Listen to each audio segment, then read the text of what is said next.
Hello, M&A scientists. Welcome to the M&A Science Podcast, where we learn from the best in M&A to uncover proven techniques for enterprise value creation. If you're interested in learning more about how to optimize your M&A practice or want to get involved with our community of forward-thinking M&A practitioners, visit mascience.com and subscribe to our free weekly newsletter. And if you want to keep up with us on the go, head to LinkedIn and follow M&A Science. Joining me today is Steve Lucas, CEO at Boomi.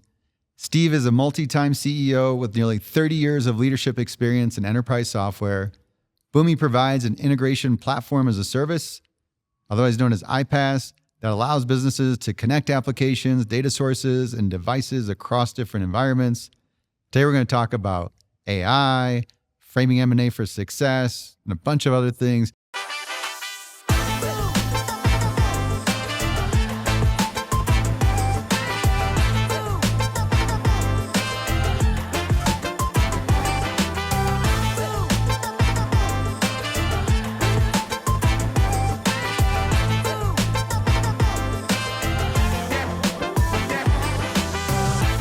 Steve, how are you doing today? I am great. I'm also thrilled to be here. Thank you for inviting me. I can't wait to talk about that stuff. I think you invited me. We're here live at Boomi World we are in at Denver. Boomi World. Well, you were like, hey, at a podcast. And then I was like, hey, Boomi World. So maybe we invited each other. But yeah, we're here at Boomi World. And so we've got a ton of customers and partners, and we're talking all things AI. Can we kick things off a little bit about your background? Yeah, absolutely. So it's a little scary to hear somebody else read that I've been doing this for almost 30 years, but yes.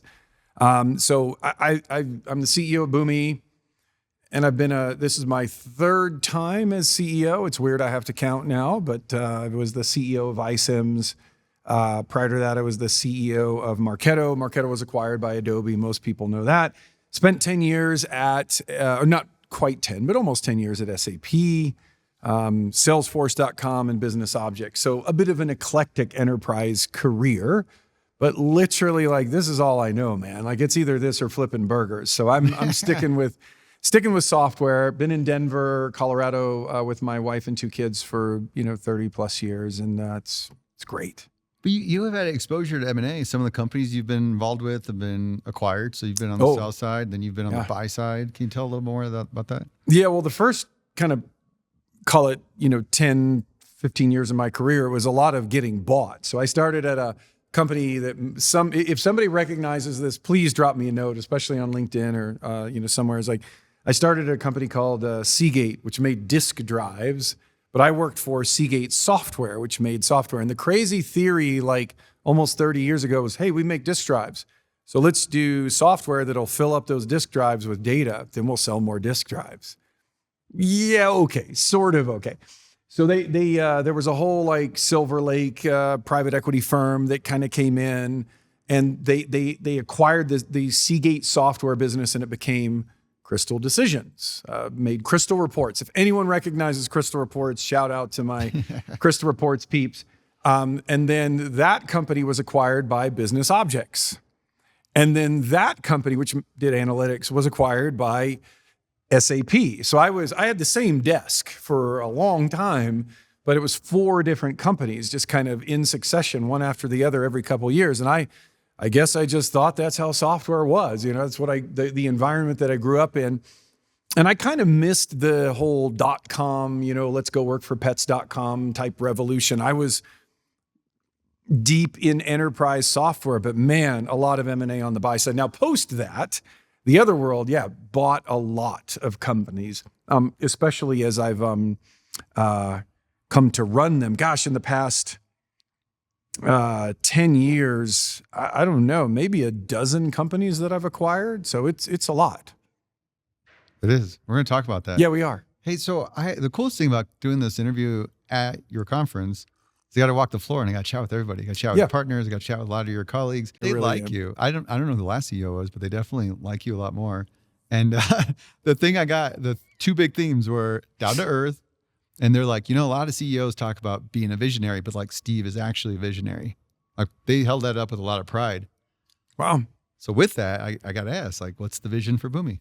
Well, the vision for Boomi, first of all, that actually means a lot to me. I'm a and I know this as well. I am a big believer in just being a real and normal human being. And I don't know why that's so difficult for a lot of tech CEOs. I just don't get it. There's this compulsion to rewrite your narrative, like, oh, you weren't really born. You came down on a mountain on a unicorn and you just have all these great ideas. That's not like, that is not real. The reality is that you have to, at all points in life, acknowledge like there's a tremendous amount of luck and good fortune that put you in the seat that you're in. And there's a lot of people that voted you into that seat. Whether there were votes or not counted, you're voted into that seat. I think about that every day. Now, that being said, look, you gotta, we had Coach Prime, Deion Sanders, join us today at Boomi World as well. And, one of the things he said is you got to put in the road work. Like you got to be willing to work for it, right? But, on the visionary front, it's really a matter of how hard are you willing to learn everything that you can about the business that you're in, number one. But then number two, and it's something Steve Jobs talked about in his book. I think he called it zooming. It was this practice of, okay, well, this is where I live and kind of my street address, but let me zoom out a little bit and think about the city. Let me zoom out and think about the county. Let me think about the state, the country, or, whatever, depending on where you are, whatever analog it is. Zooming it's tough because we kind of get into the daily grind of, oh, I got a company and I got a thing and I got to build this product. So we forget to zoom out. But after I read that, I really leaned into the practice of pausing and zooming out and doing it frequently. So once a week, I'll find myself, kind of feet up, just thinking about like, the world around me. Like there's, I got to think about how does, like take AI, and I know we'll get to it, but like, how does that change the world, not just my industry? And you got to zoom out to that level. When you do that, then you can start to fill in the blanks on the vision. But I will tell you, if the vision ain't perfect, the one thing I'm willing to do is outwork everyone around me. Yes, I 100% agree with that. There you go. That's a big part of the discipline. But look at Boomi. The other thing is, back to the unicorn coming down a mountain type thing. So let's stay with that for a minute. Sure. I like to look at these organizations. Like, you take a look at some brilliant people. Look at Mark Benioff, right? Amazing guy. He really is. He's amazing. And he should get credit really for darn near inspiring an entire industry to move, right? Like someone, it was kind of funny today, someone made a comment in one of the sessions, like in the beginning there was Salesforce, right? They really were the company to say, hey, this whole cloud computing thing for enterprise organizations, it should be a thing, right? Let's go embrace it. I know he gets credit for it, but he really should like get a ton of credit for moving an entire industry. He was a visionary there. The thing about it though, is he was bold enough to make that assertion. What right did Mark Benioff have, right? Way back then. I mean, he has a right, certainly earned that. But what right did he have? He was just Mark from Oracle, right? But he saw the opportunity. He made the assertion and he inspired people to follow and move. And he hasn't gotten everything right in his career, kind of choice-wise, decision-wise, in terms of software is what I'm commenting on. But man, his ability to see that and inspire people to move, that's unique, right? And I admire that, not just about him, but I also admire the fact that he stuck with it. Like he could have sold Salesforce.com 100 times over. Remember like way back when they were talking to Microsoft about whatever.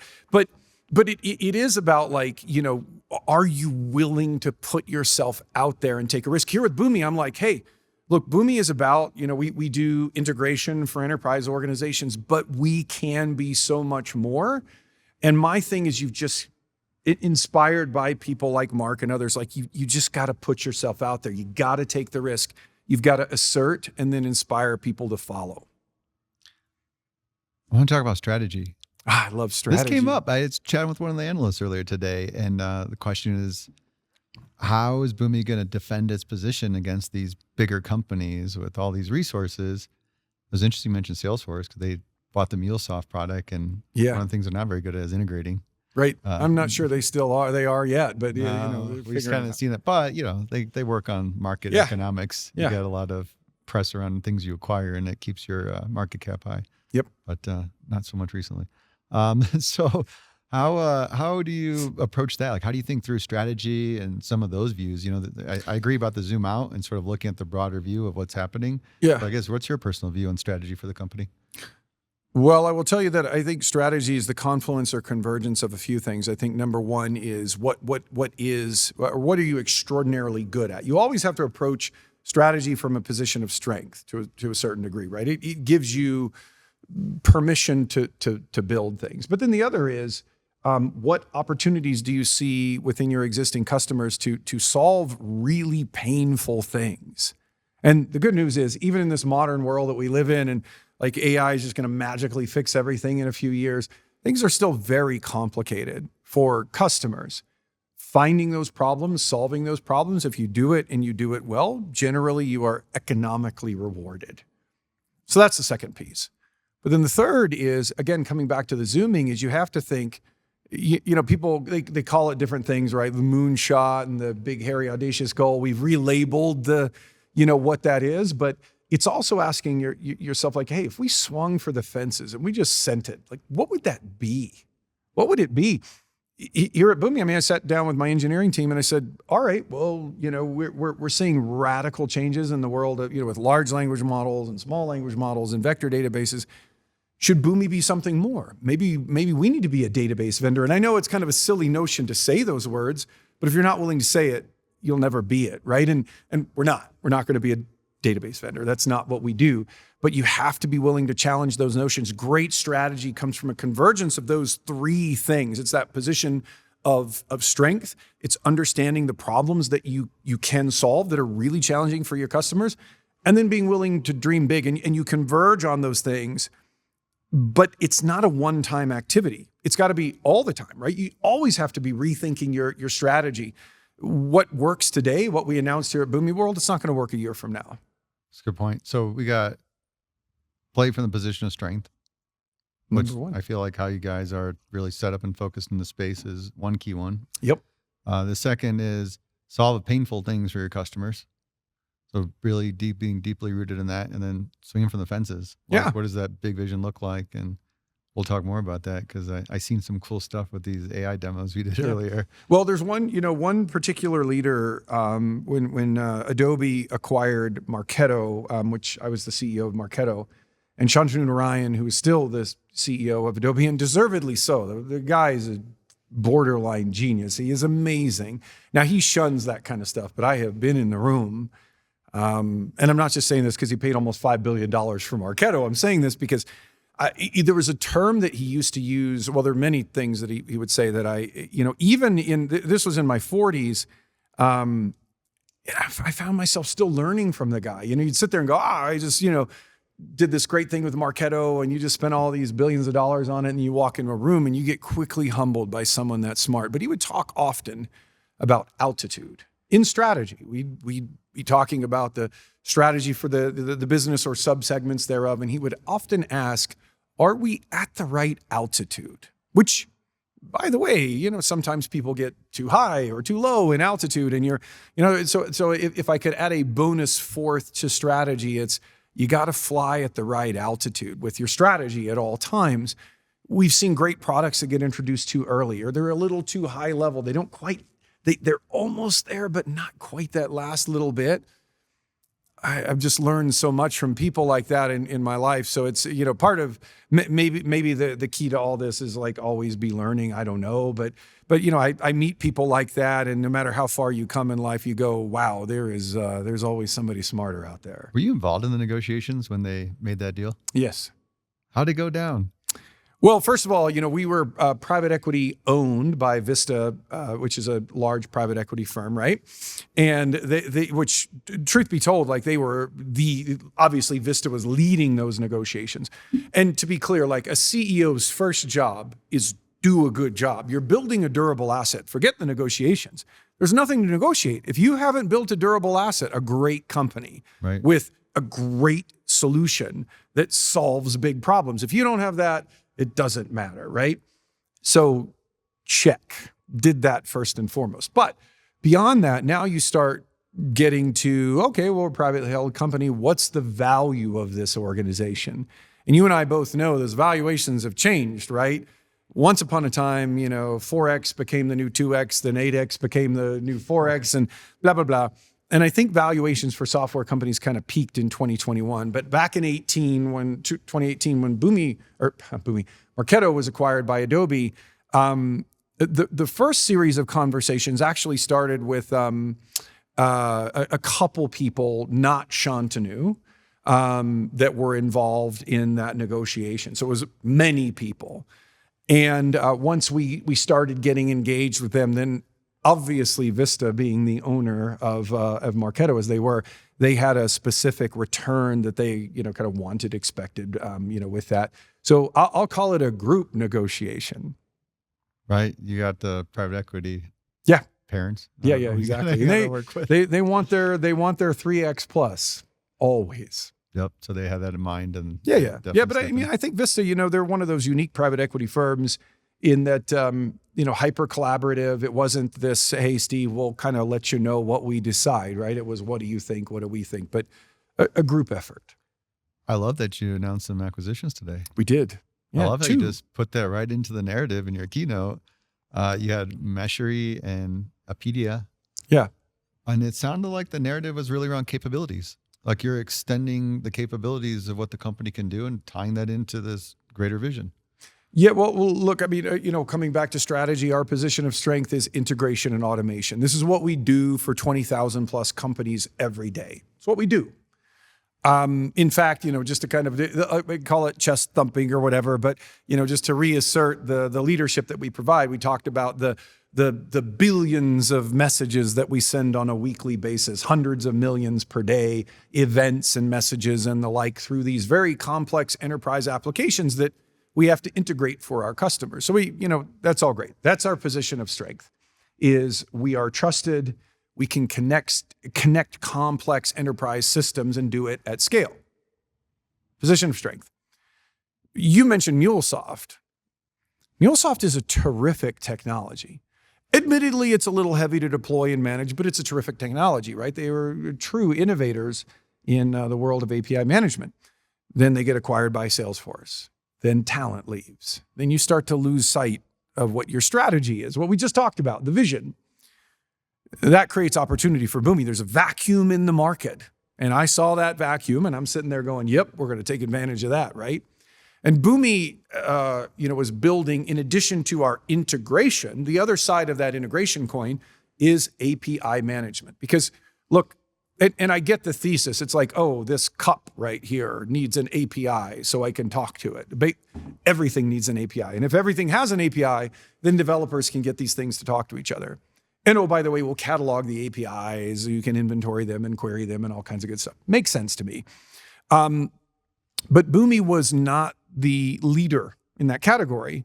And between the kind of demand from our customers plus the vacuum created with the Salesforce acquisition of MuleSoft, that's a golden opportunity right there.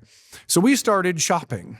Now, I don't know if it's the right analogy, but there's just a lot of dating that has to go into this. We call it sourcing. It is absolutely sourcing. Yeah. So there's a lot of dating. There's a lot of sourcing. I'm not joking. I think we talked to every API management, independent company on the planet. It was exhausting. How involved are you with that? What's that? How involved are you with? Oh, very involved. The shopping. Oh, very involved with the shopping. I think you have to be. A company like Boomi, even though we're $500 million recurring revenue and growing quickly and all those great things. Look, if you're going to own the vision and own the strategy and drive that as a CEO, you have to be involved. This is not inconsequential. So we're dating, we're sourcing, and we're shopping. What we learned very, very quickly that the vast majority of these API management vendors that are out there, they're still I was really surprised. And go check on-prem. The vast majority of their technology is still deployed on premise. And I'm looking around going are we not in 2024? Boomi's a cloud management integration company. No, we're not changing who we are just because that kind of works that way. So we ended up finding a technology, Mashery, which has actually been around for a number of years, that is a kind of cloud native API management solution. Worked perfectly for us, and it ties perfectly into what Boomi does. It just so happens that company and technology was owned by the Cloud Software Group, formerly Tibco and Citrix, that came together. So through a long, but nonetheless very productive negotiation process with them, we agreed and have now agreed to acquire the whole business from the Cloud Software Group. So that's done. So that's one. And then the other thing, now here's the zooming part. The reason we bought that technology is because there's enterprise gateway capability, there's reliability, scale, kind of the scale out, scale up framework that we want to put behind what we do. We want API management to be as big, as scalable, as reliable, trusted as the integration automation that we do today. Ergo the investment. However, the second thing that we know is everyone and their dog has at least one, but more likely 2, 5, 10 API management solutions. It's not one. And we're not even going to pretend to be the one, right? We acknowledge this reality, especially when you get up into the enterprise. They're going to have, it's like enterprises love standards. They have all of them, the irony and all of that. Mm-hmm. But so what we did was we zoomed out and we said, what if we had the ability to kind of deliver a universal control plane that could manage multiple API management solutions all at once? So we found a company based in Germany named Apida, API-IDA. And Apida gives a federated or provides a federated solution for API management. So we had the infrastructure, what Boomi's currently doing, plus this federated approach.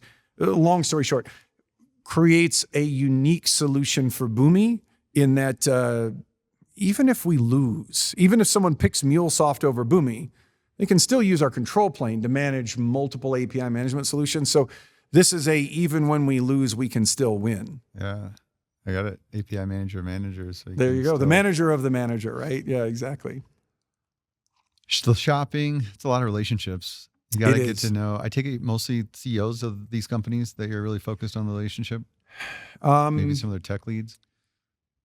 You're always walking in to a certain degree with the CEO because they want to be the first touch point in these conversations.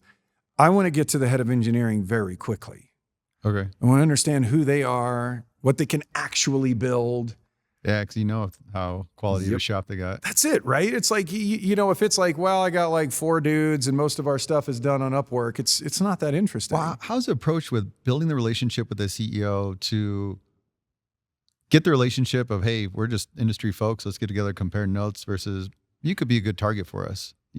Sort of, is it build a relationship first and then kind of bring that up more casually, or are you pretty direct about it up front? Yeah, well, there's no, unfortunately, there's no Bumble for M&A yet, right? So it's kind of like you have to figure out what people's objectives are in all of this.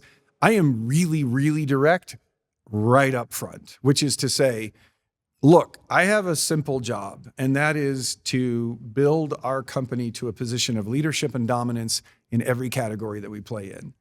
And I realize that you are building an amazing company. And I realize that you want to turn this into a multi-gajillion dollar, tell the unicorn story coming down on the mountain.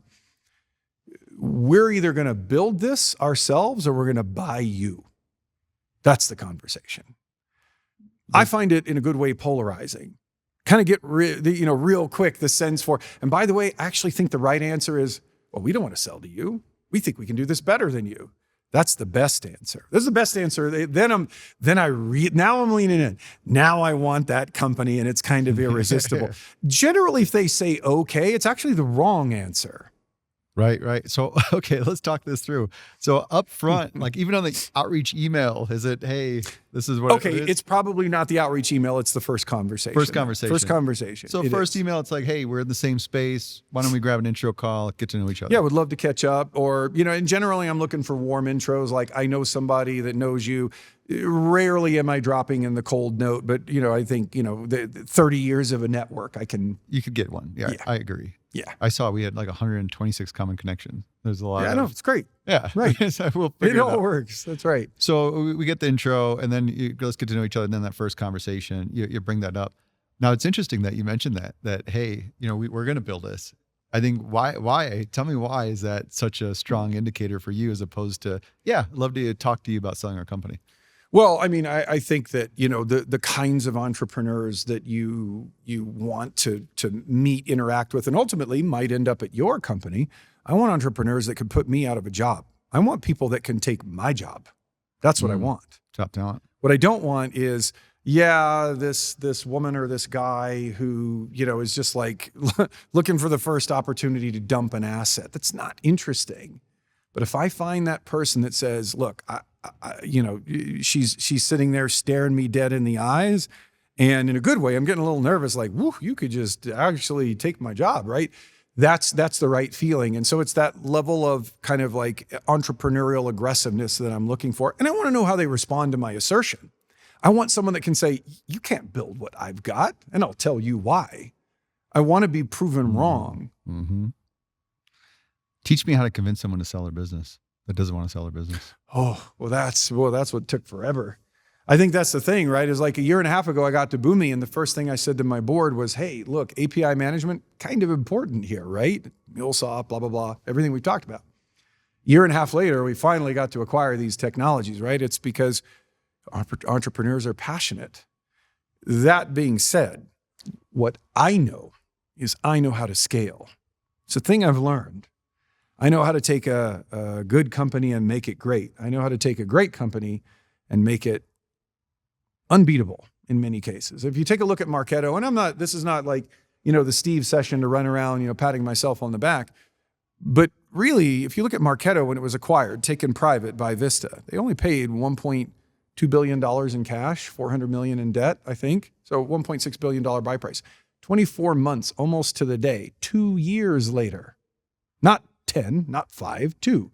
We sold it for 3+X, almost $5 billion. You say, well, what did you see that other people didn't see? Because no one else was bidding on it, really. And Vista was able to get people were bidding on it, but certainly not for multiple billions of dollars. So what did you see? What I saw was a platform that characterized the right way. Instead of the knock on the door, hey, this is a marketing automation tool, you should buy it. No, we're actually an experience and engagement platform, a rethinking, if you will. But that rethinking of how to characterize it and then how you ultimately unpack it with a vision, blah, blah, blah. That enabled us to think differently about Marketo, to offer new solutions, build in new directions. So we did all that. So the reason I share that story, coming back to your question, is I know that people buy products, companies buy platforms, and I know platforms. Lots of people say platforms, they really don't know it. If you look at like what I did at SAP, so Vishal Sikka, Dr. Vishal Sikka, who was part of my keynote today, he's got an amazing company they build called Vi&I. They build a conversational finance solution using large language models. Very, very cool. We've integrated that with Boomi. But when he was building HANA, I was asked when I was at SAP specifically, all right, how are we going to take an SAP database to market? Think about that. Before HANA, that was a laughable concept. SAP database, what are you talking about, right? SAP resold Oracle. That was not a thing. Vishal dared to he defied that notion, built an SAP database that is a very legitimate, powerhouse for SAP customers today. And so, I had the great fortune of working very closely with him and other brilliant people. But the notion was we're gonna build a platform where we have really no right to win right now. We're not Oracle. We're not these people. And so when I'm pitching the entrepreneur, I'm saying, I can help you find that right to win. I can give you the network that I have, the ability to scale and build a platform that, I get if you stick with it for another 10 years, may work out for you. But if you become part of our organization, we will double, triple, quadruple in size and reach a scale globally that maybe with my help you might be able to get to, right? It's not I don't want to fall into the unicorn coming down the mountain category. That's not it at all. But I just think, after 30 years of doing this, I know how to scale. Let me see if I'm hearing you here. Strength, like knowing your strength. And we talked example around scale. I think there's this element of you're bringing this combined vision to the entrepreneur, and that correlates with this combined vision of getting there faster with the higher level of certainty. 100%. Well, and it's like, we know all the scary stats around X% of startups fail, blah, blah, blah. And that is true. The road is littered with lots of failed technology startups. I think entering into that synergy and combined certainty, the right entrepreneur will find that compelling. What does it look like if we role play that out? Like hypothetically, if you're looking for M&A software and, you're trying to pitch and what that would look like. How would you approach it? So like a combined, M&A software and Boomi? Yeah. All right. Well, now we got a full cycle, right? We got the whole front end, pipeline, diligence, and we can actually do integration. We're going to talk more about this, but we can actually help companies combine their data so they can hit their realization on their investment thesis much faster. Right. Such a beautiful story. All right. Well, here we go. So maybe I gave you too many clues on that one. I got it. I got this. I mean, look, first of all, Boomi's got a platform of over 20,000 customers. So we'll start there. It's a good start, right? The vast majority of those being, mid all the way up to the world's largest organizations. We like that. It's a good starting point. The second thing is that we're connected to every single critical application and database in the world for those customers, all of them. We have customers that use Boomi to connect thousands of applications, creating tens of thousands of business processes. We have the data that matters. So when you talk about the world of M&A, right? If you want to drive M&A and science, if that's, I believe the convergence of those terms is compelling, you need information, not a little bit, a lot of it. And the more information that you have access to, the more information that flows into your application, the more compelling your solution becomes. There is no company that can walk you into that level of information like Boomi can. I love it. We should do this. It's great. I'm sold. There you go. Let's get into negotiations. Speaking of negotiations, I'm wondering if you're seeing some value gaps. I mean, you just announced 2 deals, and I always feel like it's just, we had some great run in 2021. Yeah, the 2021 vintage, yes. I mean, unbelievable. I had a friend told me he got a term sheet at 20x, and I was like, what the hell? Revenue. Yeah, take that. I told him. For some reason, they had a reason to get out. But still, really high valuation. And then, these firms are trying to cling on to how they're going to get that money back. So now their expectations on exits are still high. Yeah. So how are you bridging those gaps when you're dealing with negotiations?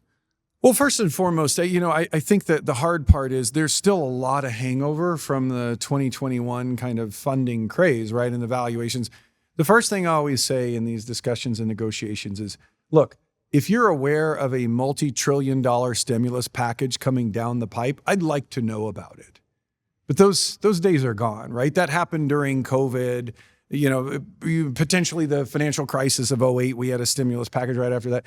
But the multiple multi-trillion-dollar stimulus packages that just flooded the market with cash and raised the ability for organizations to accrue and raise ungodly sums of money. That is, I'm unaware of that happening currently. Number one. Number two is I get the expectations that were set with those 21 multiples. Totally get it. That's awesome.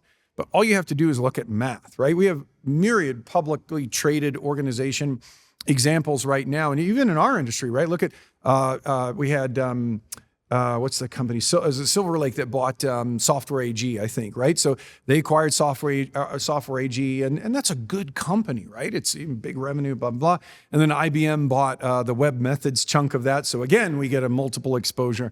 I generally point to what are public markets actually dictating from a payment standpoint. Now, look at the Wall Street Journal. Just like 3 weeks ago, there was this whole rumor mill that Salesforce might buy Informatica, right? And the rumor was somewhere in the $12 to $14 billion range. And Informatica is a good company, but that would be like sort of knowing their revenue. I can't say it exactly. It was like a 7x multiple would be my guess on revenue, 7, 8, something like that. So that's not 2021, hey, I'm going to get 20x or 40x or whatever the crazy talk is. It's still a good multiple. I think we live in a normalized environment, not an abnormal environment. What we saw from 2020 to potentially the, kind of late 21, early 22, that was abnormal. That you have to look at the macro for 30 years, right? And multiples minus that kind of spike in that time, kind of steadily improved, blah, blah, blah. But my argument is always the same, is like, show me how you're a durable, company that's going to grow greater than 20, 30%. Show me how you're going to be profitable, greater than 20, plus percent. Then I'm willing to pay a high multiple. And like, I got asked to come into Boomi. Boomi's been a terrific, consistent 20% plus growth company. Even at $500 million, continue to grow north of 20%. That's good, really good. In fact, the challenge with Boomi was, are we profitable? Can we walk and chew gum at the same time? And everybody, has kind of started to ebb towards, profitability is kind of a good thing. You can pay your bills. And so this year, Boomi will be, for the first time in its history, a rule of 40 or better company, right? So we'll be, 20% plus growth, 20% plus profit at scale. That's unique. So if someone can bring that to me, I'm all ears. Up front of the parameters that really are attractive to pay a premium. Mm-hmm. Otherwise, you're looking at the multiple exposures that you can find private or public. Yeah, the reality is like, I'd say it's a dime a dozen the entrepreneurs that can take $100 million and turn it into zero. Right.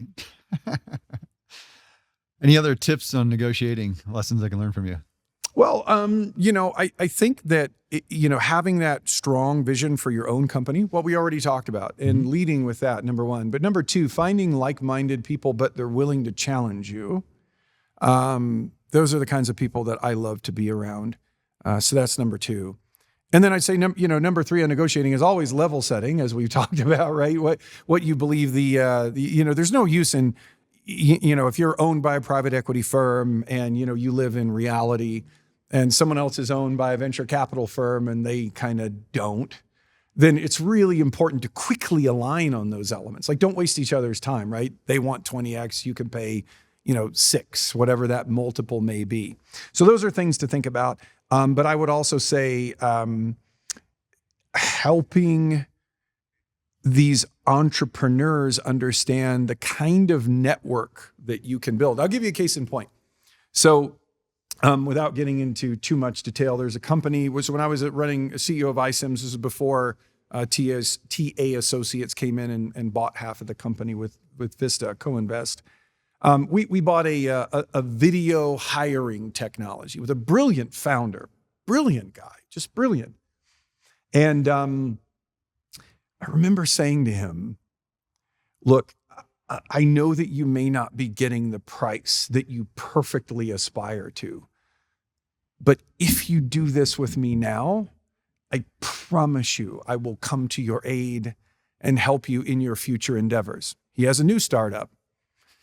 We just demonstrated their new technology on stage today. It was part of the demo at Kalpa. So it's the technology that's there. It's less of a pitch and more of, helping entrepreneurs understand that this software world is as much about the network as it is the technology itself. Yeah, that's true. And I think I know what you're talking about. I'm pretty sure it makes sense because goes back to the scale thing, because they got that business to a point when the scale factor really wasn't in reach. Yeah. So strong vision, find like-minded, willing to challenge, level set, the network. Let's talk about Boomi itself, because M&A, there's a use case for Boomi and M&A. And I wanted to hear a little bit from you about how's that work?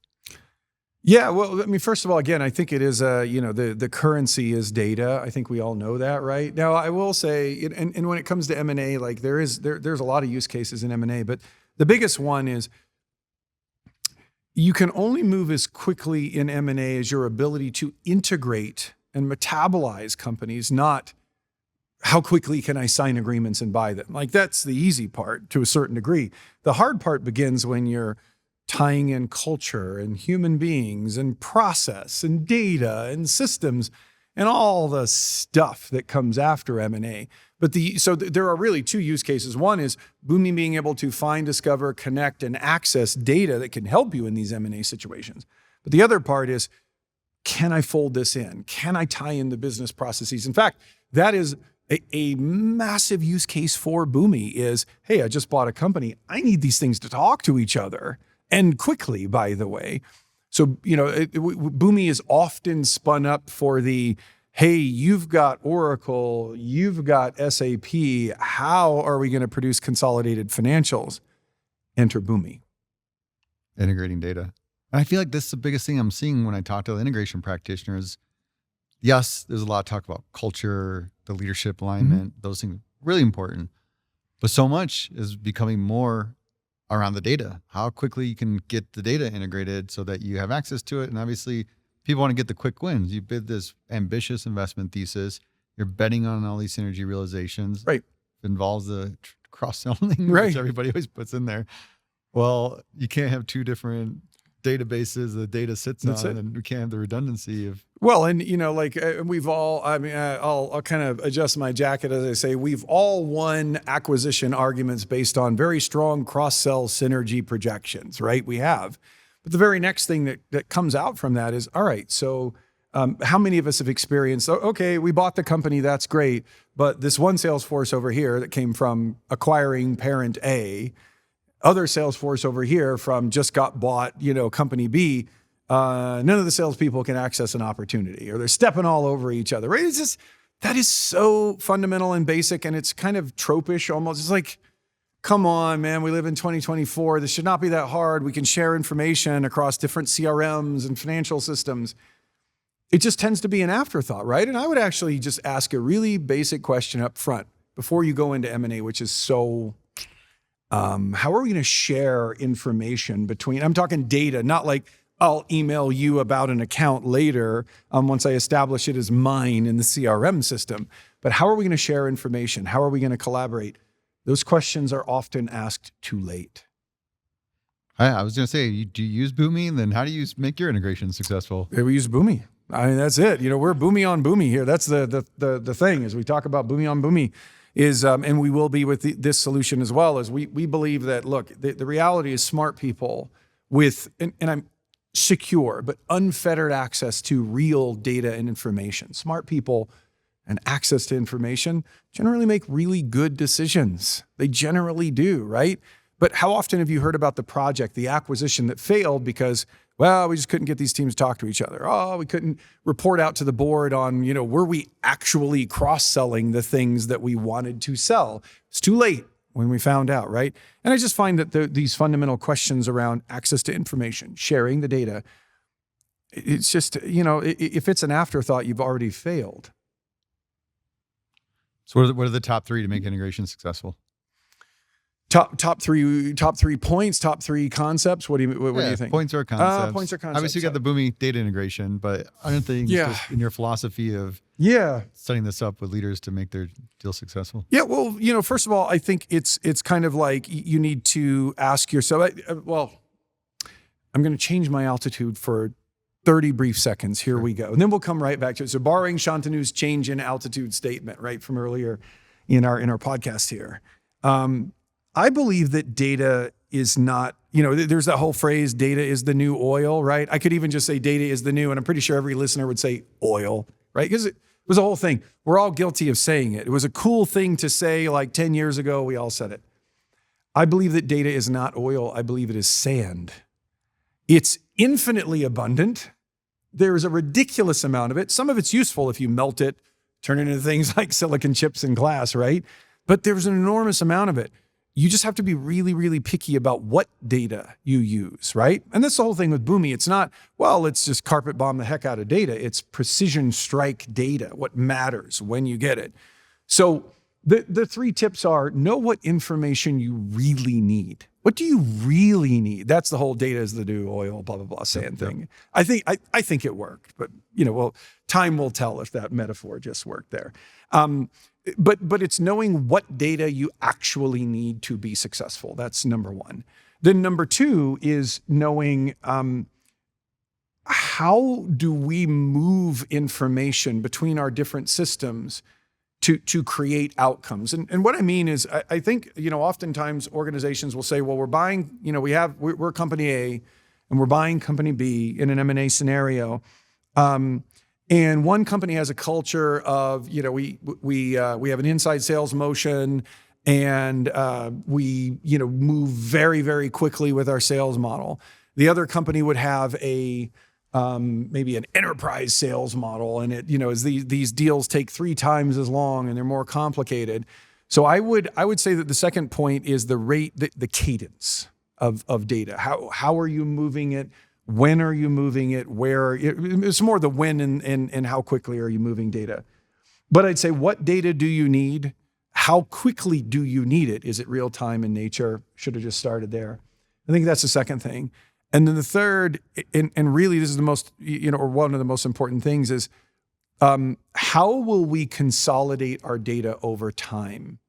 At Boomi World today, we showed off a technology that with a few clicks using an AI agent can synchronize all of your data across Salesforce and Shopify, and the list goes on. Why would you want to do that? I can guarantee you there is not a company on the planet that has a single definition of the word customer. You can go into one application and find the word customer. That's terrific. Go into the UK and that word is household or account. Go to another country and so you'll find account, household, customer, whatever it may be.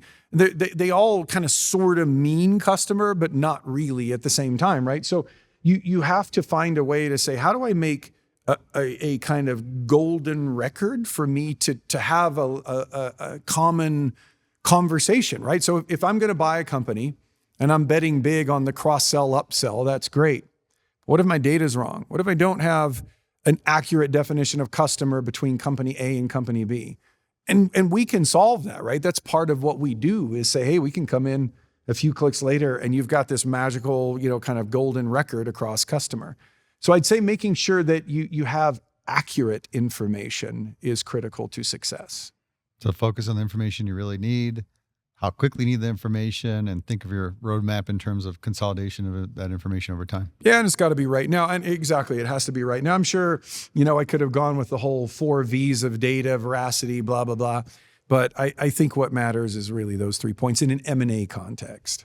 You're a tech guy. I'm a tech guy. Let's talk through the AI affecting the M&A space. I saw some kick-ass demos, and my favorite was, I think the one you referenced is just taking like qualitative instruction. Like, this is what I want to do. I want to connect this data set with this data set, and it builds it all out. Yeah. And I was like, this is like the power of AI.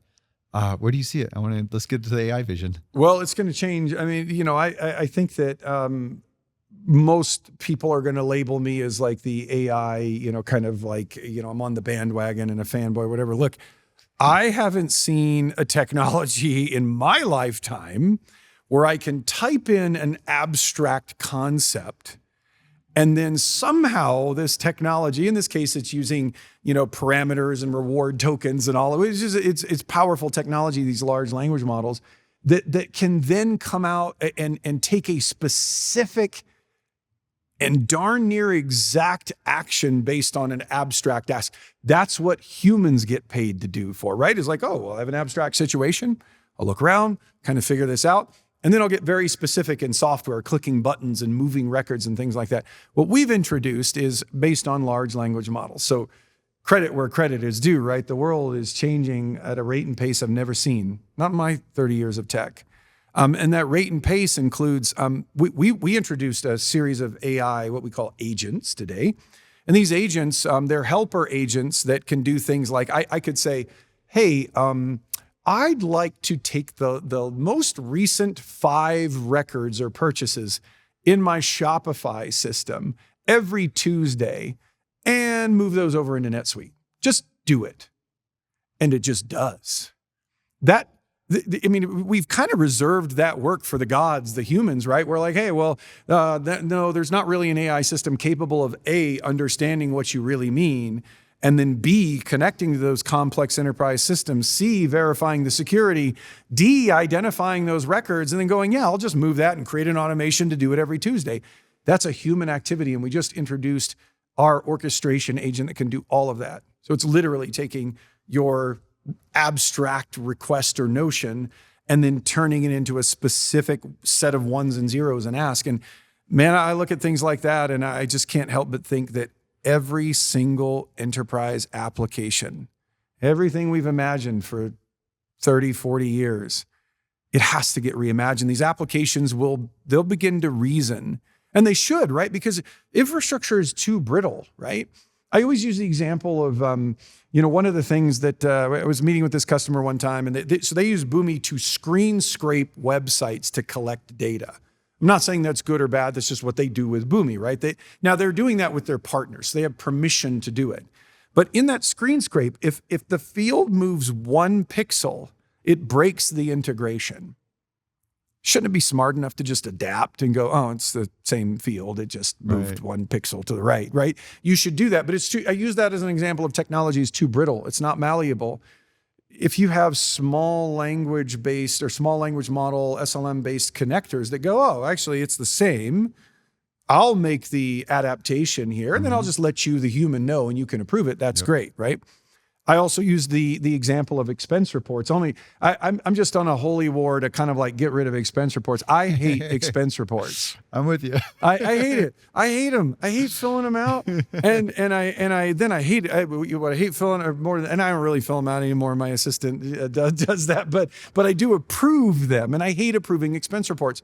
But it's the perfect example of work that's going to go away because. Look, approving an expense report is the convergence or confluence of human judgment and corporate policy, right? Those two things intersect. Yes, this is a good expense. Yes, I will approve it. No, the fun trip out to Vegas, not approved, right? Or whatever that may be. But organizations in this space, they're training models to do a better job at approving expense reports than humans.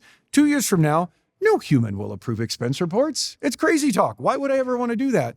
But that's an example of a decision that's going away that humans reserve for themselves today. It won't exist in 2 years. Time's about 10,000 decisions 2 years from now. It's going to change. It's going to change. These are some killer examples. I know a bunch of people are going to reach out to me after we publish this podcast. We're going to have to come up with some list of contacts for them to go talk to. Sounds good. Yeah, we'll figure that out. We're on LinkedIn. All right. So the last 3 questions, you tell me which one you want. On the floor, they're asking, Kison, can you ask Steve where the company's going? I'm literally telling you, I was on the floor yesterday asking, hey, can you ask Steve where the company's going? Are we going to go get IPO? Are we going to get acquired? I think part of it, people got options in the company. They do. They want to know. They got that. They do. And the big vision of their own personal lives. I like making people money. And the company size you're at. I mean, this is a sizable company. How do you think through that between like IPO path or sort of the strategic moves you could do with other big players out there?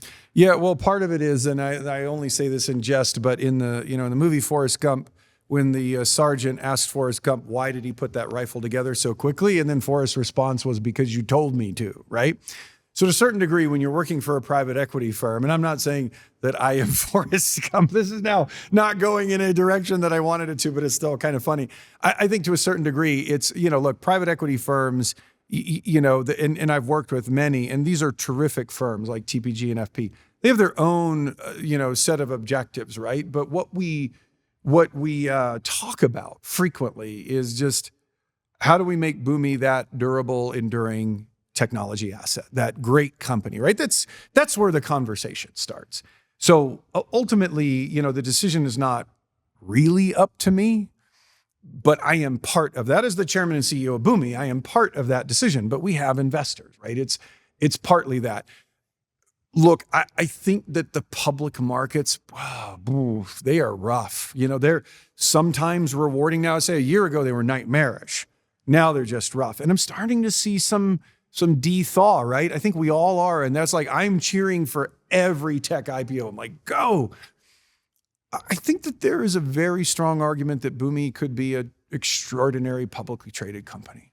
I do. Now, that being said, I actually really like being a private company where we can innovate. We can make decisions that it's not about this quarter or next quarter. It's about the next 3 years. How do we transform? I'm not really sure if we were a publicly traded company, if the public markets would have signed off on, hey, let's have Boomi go build this agent architecture, right? What we talked about today. I don't know. I was going to ask you, how come you're such a hot ticket with these PE firms to come in as a CEO? But I think this interview explains itself. Well, it's one of those things. I mean, I had the good fortune of meeting a lot of amazing people and mentors over many, many years. and building a network, right? It's, running a software company, what's the old, like, your network is your net worth or something. I don't know if I got it right, but it's something like that. Yeah. It's a thing. And, when you're running a software company, I'm not sure there is a thing called a software company. There's just people that care and are passionate about what they do, and they want to do amazing things and build really cool products. For me, I think what has been special about working, the people that I really like working with at Francisco in particular and TPG, they've given me the permission to just kind of be myself, invent, work with other great people. The cool thing for me at 51 years old is, so I got to bring in my chief marketing officer, Allison Biggin. She and I have known each other literally since we were like basically kids. We worked together when we were like 25, like at an early company. Amazing human being. Greg Wolf, who's my chief commercial officer. I used to work for Greg.